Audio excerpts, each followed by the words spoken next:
Square family, I have been away, but I am super excited to be back because when I came back, look who is here. What's happening? Do not act like y'all don't know who this man is.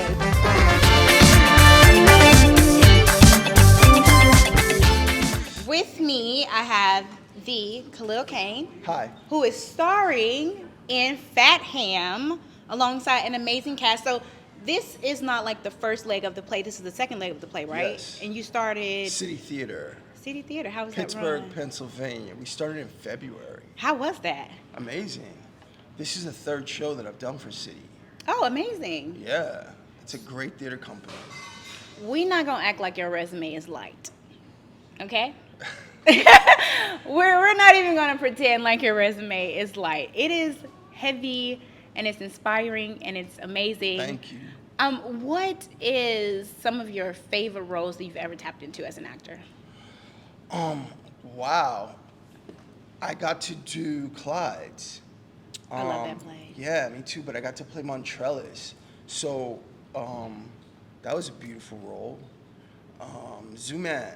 I did a film for Showtime, and I played Zooman from the play, the Charles Fuller play, Zooman in the Sign. But I mean, even in doing film work, it kind of comes back to theater work. I got to meet Charles Fuller and spend time with him, getting an opportunity to do this Lynn Nottage play and play Montrellis was amazing for me. And now this.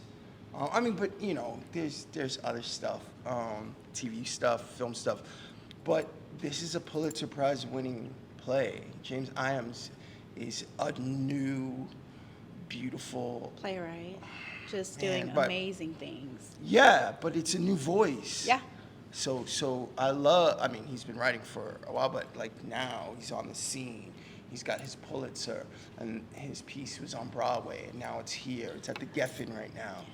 And as an performing artist, this is fun, man. It's exciting, to jump in and get to perform work that really speaks to you and speaks to the societal moment, like right now.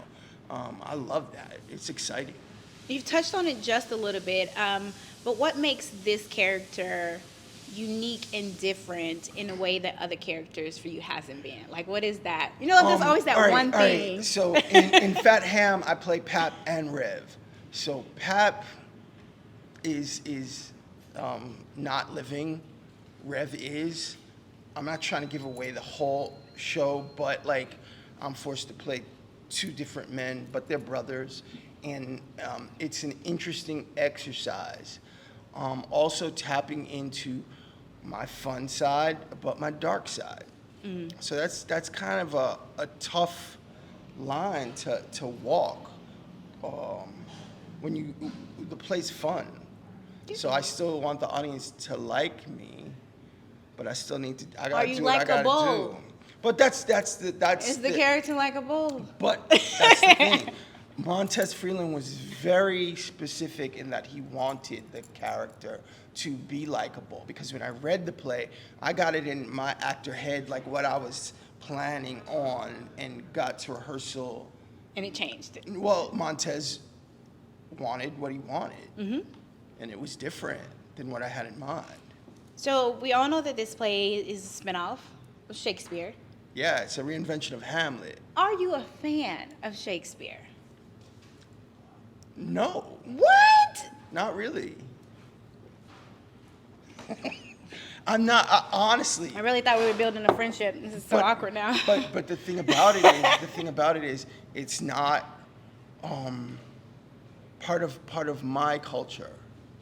It's part of sort of an artistic curriculum for Western performers, but like it was never something that I was called upon to digest or perform. I got it. I can understand that. And from where I grew up and what I was living through, it was not something that was on the menu. So now being more mature and more erudite, is it something that helps me walk in the world? No, and that's all I'm looking for right now. I respect that. I'm obsessed with Shakespeare. Why? I love, well, I'm a poet. Okay, I So get that. that is like the deepest and my first love and connection to Shakespeare is I'm a poet. And I also love the way he bends and plays with language and invents these new words. And I seek Shakespeare because of what you said. It's not within reach in black culture and black Yeah, communities. but I already had that from my culture, from Amiri Baraka and Oh, Ntozake Shange absolutely. and Guy Love Kane and Ntozake. Felipe Luciano and like, you know, No, I get that, it. I totally understand. But for me, it's just I love the work because I also know that a lot of actors of color, specifically black actors, kind of will have a different approach from not wanting to do it than you. So they'll shy away from it because they've never seen it or they've never seen like the representation of themselves doing it authentically and in a way that has a lot of clarity for the characters. And for me, I like doing those roles that I get to like step into that feels like larger than life, and the language is like the most beautiful thing to me overall. But I also want a part of my thesis when I was in school was Shakespeare. It was Mackers, as because you're not supposed to say the word in a theater company. It's really weird, but whatever. But I did Lady M, and so I just fell in love with his work, and I love how the cadence sounds in black bodies and black actors. oh my God, yes. We're so the natural song at of it, it. right? Yeah. It's like a rhythm that we're so natural at, and I don't know. I am very much obsessed with his work. I will say that I love it. That's love it. beautiful. Um I haven't had an opportunity to do it. So in okay. the doing of it, obviously I would fall in love. 100%. But out of action, comes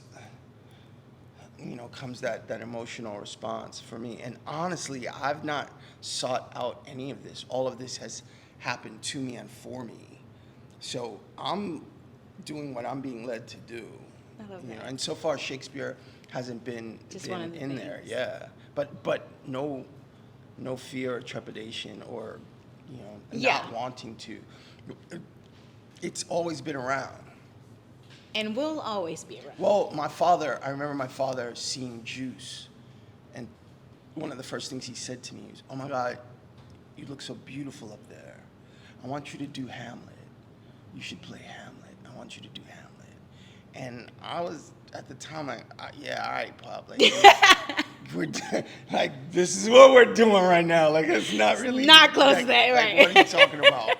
And then I did a film called Renaissance Man.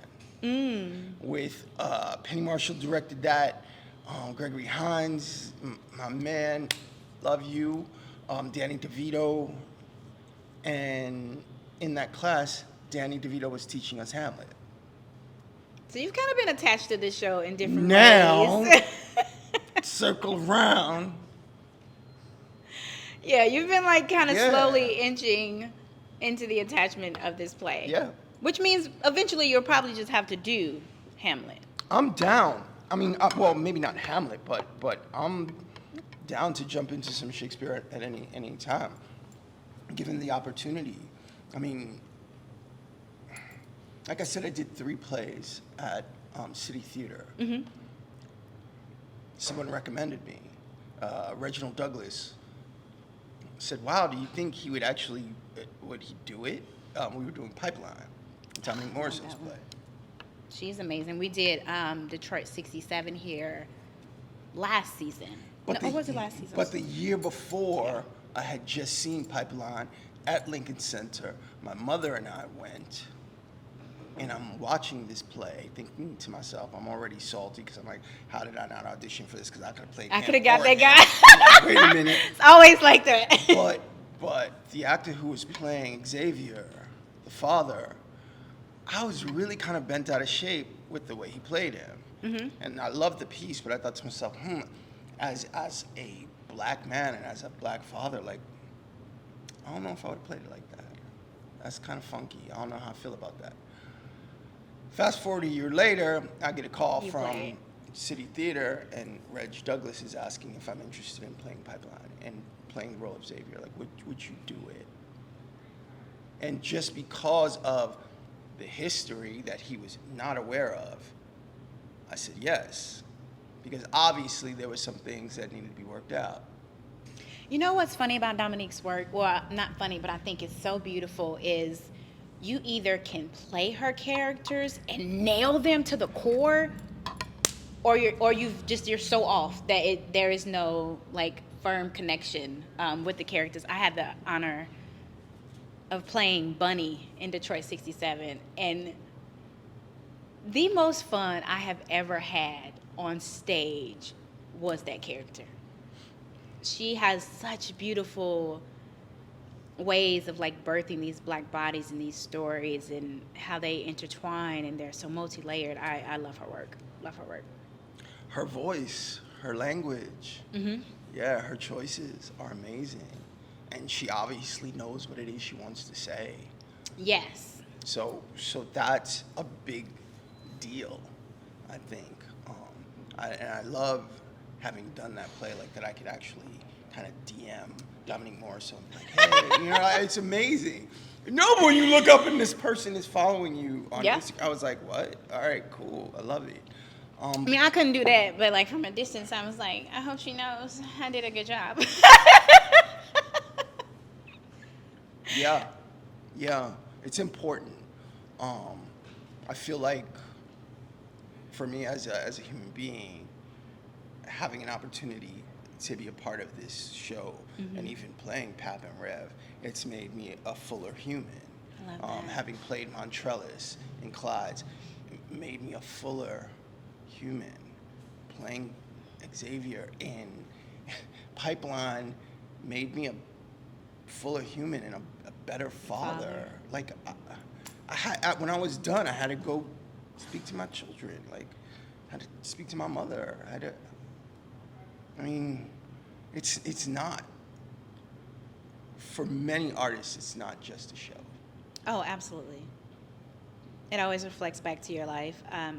One of my favorite teachers here, he has this quote where he goes, your personal problems are your acting problems. And I'm just like, and when I have moments like that, I'm like, yep, that's the Tasha thing. That's not this character. That is me breaking or opening something that's like I've been hiding or closing even the inside. memory of it forces you to to adjust your body and to step into that thing, and you're like, oh, I can live in this thing. I feel safe in this thing. Now I can move forward. So I love that about the work. Having done television, film, and theater, getting up on stage speaks to my humanity in a way that the other two don't, because of I agree. the humans right there. I agree. And the humans right here. And you're on feeding. Stage It's like, it's so beautiful. And everything is different every night, which a good show and a good cast, like having that trust in each other to see something different in a person and change it, your response to that, it's so beautiful. This cast is amazing. Yeah, I've heard great things. I personally am having such a beautiful experience because Brandon Foxworth, who plays Juicy, over these 4 months that we're gonna have together, I've watched this young man grow and evolve and like become the artist that he's always dreamed of becoming. Like, it's happening in real time for him, and I see it. That's beautiful. Like, he a bad motherfucker. Like, I met him. Oh my God. And because I've been away, I walked in and I was going for a handshake to just introduce myself. Full on hug. Like, full hug. Like, because he went live on our Instagram 2 nights ago. He did a DJ set, like, before the show and after the show, and it was so much fun for everybody. But I think I met him that morning, and it was like an instant hug and an instant, like, conversation, and he's such a warm person. I've been acting for 30 years. I work. You do the role you're hired to do. That's not always the role meant for you. You do the job. Yeah. It's not always a perfect fit for you, the person. This is such a perfect fit for him. It's a perfect role for him, and he knows it. That's lightning in a bottle, and I've seen it, and it's astounding when you see it. I mean, the first real job I ever did was a film called Juice, and to see Tupac Shakur play Bishop, this doesn't happen all the time. And you watch it and you go, oh, wow, it's going down. Like, and it changes that person's life forever. Like, Brandon Foxworth will be changed forever as a human being and as an actor because of this role of Juicy in Fat Ham. And what was that role for you? I don't think I've had that one yet. Oh, okay. That's interesting. It just comes when it comes.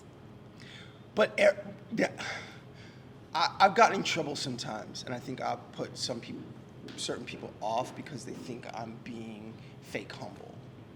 You know, and they're like, please, whatever. And no, it's not. It's not. I've been humbled by the industry. I'm humbled before some of the beautiful work that I've had the opportunity to perform, and some of these beautiful artists that I've had the opportunity to perform with. And I know for a fact that I haven't had my turn yet. That doesn't mean that I'm not going to get up and, do the thing, get in the light and do my thing. But like I haven't had my show yet. I haven't had, but it's coming. And in the meantime, do the work to prepare you to be ready for that role, for that moment.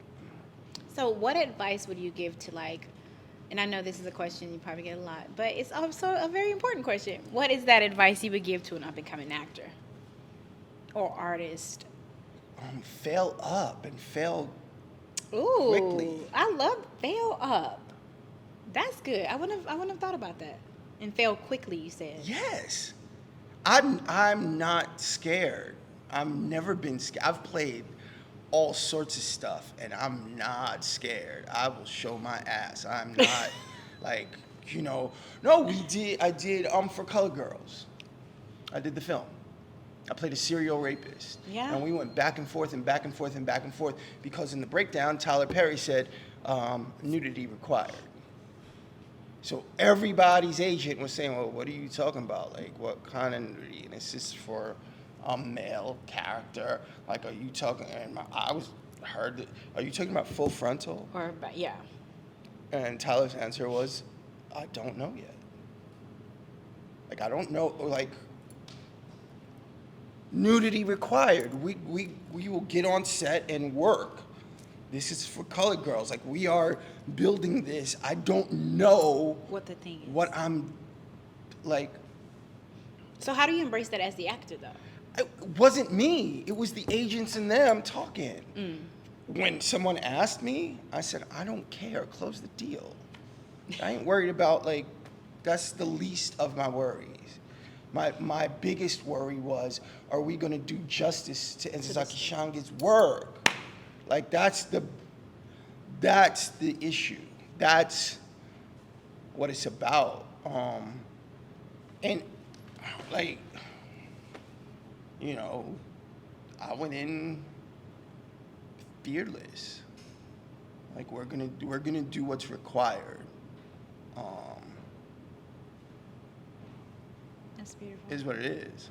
I just 2 months ago finished her latest book where they published like even things when she was going by Paulette, like her dead name, and all the way up until the end. It's this big body and this big collection of plays that I've never even knew she wrote. Like, I mean, of course we know for Color Girls, but there's so many other plays that she had her hand in. And then also, like, getting to understand her brain as an artist and her struggle with bipolar and not even struggle, but just her journey with that.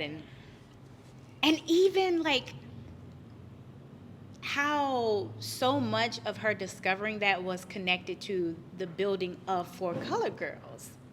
I think a lot of people don't know that about her as an artist. She's doing. And Zaki was such a doer. She's just doing shit. Like, throwing it to the wall, and it worked. We're doing this. This is what we're doing. And Zaki was mentored early on by my father. Oh, wow. God rest his soul, he just passed away. So I met Enzaki as a young child. My father, Kain, he's one of the original last poets. And they would be at the East Wind, and they would be doing these workshops, and Enzaki was one of the poets there, part of those workshops. So we fast forward to For Color Girls being shot as a motion picture, and they shot all these beautiful photographs of the women. Mm-hmm. And they were these gorgeous portraits, and they put them up in a gallery in New York, and they had this night with drinks and the whole thing, and we celebrated Enzaki, and she was very ill. Yeah. So they had her in a chair with her entourage, because she's fabulous she like is. that. And we were all there, And I remember them coming to me and saying, Khalil, would you like to go meet Enzaki? And I was like, yeah, sure. So I go over, and she's sitting very frail and sick in this chair, and she's having to meet all these people. And Zaki's just like, she's over it. So they bring me over, and they say, Enzaki, this is Khalil Kain. He's one of the actors in the film. And I leaned down, and I said, hi. What? Did she recognize Baby, me? what's your name? I said, Khalil Kain. Guyland's son. And like the fire, the light in her eyes came back on. And it was such a wonderful moment for me to see her like decide to be present now. When she wasn't. Wait a minute. And one of the people that was with her, this tall dude, he still plays drums. He was like, oh man, wait a minute. Connecting the dots. I remember you. You was like this big, you had this big fro, and you was always on Felipe's shoulders. You used to play the congas when I was like, yeah, he goes out to East Wind, that's crazy. He's like, you look the same. I was like, and I told her, he's like, I said, and you look the same. And she was like, it was so, such a full circle moment.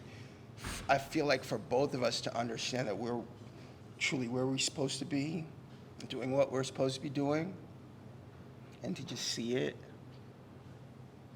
I love how your projects enter your life before you touch them. Yes. Yeah, I love that. That's so interesting, and also probably feels so fulfilling once you get to touch them and you get to say the yes. But and the yes feels pure, and the yes feels safe. And it's not about anything else but yes. The yes. That's beautiful.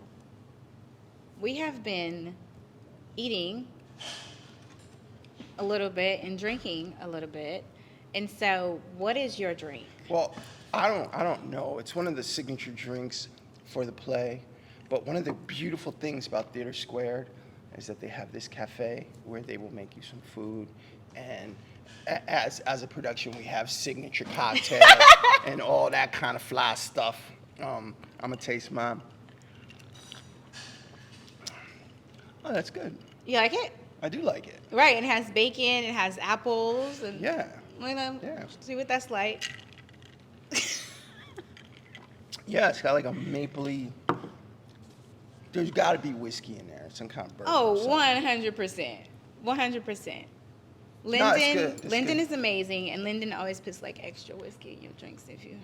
Yeah, but like after a show, we come out, we ain't gotta go nowhere if we don't want to. Like, no, we could just not for food or drinks. down, it's right there. I'm drinking the mocktail. Which you can. I ain't messing Oh, with then you didn't even let me finish. You can add alcohol to the mocktail, which is what I did. This is the juicy I should know the names of these drinks. Yo, y'all, speaking of Juicy, y'all better come see this damn play Yes. because Brandon Foxworth is killing it as Juicy in Fat Ham. This play is outstanding, a guaranteed good time. Like I guarantee it. Come see the play. And then after the show, come out, have a little cocktail right here. See, now I want to see the show. I mean, I'm beside him right now, but I'm just saying to be beside him again, I'm going to see the show again. So you come see the show again. Tell all of your friends. Northwest Arkansas, here at Theater Squared, we are doing Fat Ham. This is like off Broadway, though. I want you guys to know that this show is blowing up everywhere. So to have this here in Northwest Arkansas. So from Broadway to us. to here, yeah, actually. Not saying we're a pretty big deal at Theater Square, but I ain't quit This yet. theater's fly as hell. I love it here. Yeah. And so, come see the show. Come see the show. Buy all the tickets.